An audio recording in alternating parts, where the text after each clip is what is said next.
Princess, tahan na. Hindi mo paano si Charming. Ginagamot na nga siya ni Doc, di ba? Maya-maya lang, lalabas na yun. Tahan na.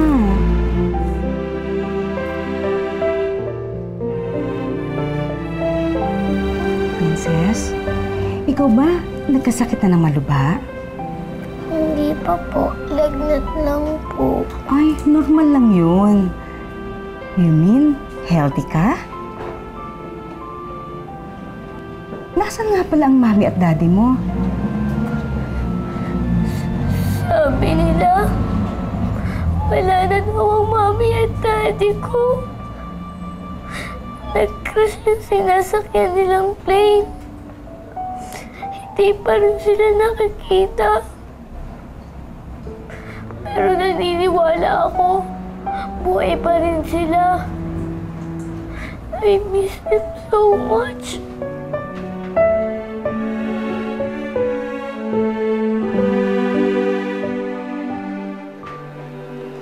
Kulong mo yan.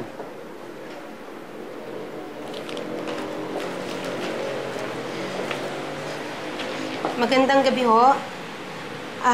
Tatanong ko lang ho kung may balita na tungkol sa nanay ko, si Loretta De Leon ho. Si Loretta? Yung nawawala sa ospital? Oho. Wala pa kaming lead sa nanay mo. Patuloy pa namin siyang hinahanap. Hanggang ngayon, wala pa rin kayong lead tungkol sa nanay ko? Ang tagal na nung kasong yun eh. Hindi nyo pa rin alam kung nasaan ang nanay ko? Hindi nyo pa rin masabi kung paano siya nawala? Kung bakit siya nawala? Kung anong motibo ng pagkawala niya? Wala rin? Anong klaseng presinto to? Lisette, huminahon ka. Hindi nila maaayos ang kaso ng nanay mo kung magwawala ka. Hindi, Bonnie. Malamang, bago na ang presidente natin, hindi pa talaga nila nahahanap kung nasaan ang nanay ko. Sa bagal nilang kumilos. Ang gusto yata nitong mga to magbigay pa ako ng pampadulas para asikasuhin lang yung kaso ko Miss! Dahan-dahan ka sa pananalita mo. Wala kaming lead sa nanay mo. At saka, wala pa namang 1 linggo Kung makapag-husga ka, parang pinabayaan na namin kayo. Ang mabuti pa, umuwi na kayo. Pupuntahan na lang namin kayo. Mabuti pa nga. Walang kwenta tong lugar na to. Sa inyo, huli ka na nga, Bonnie.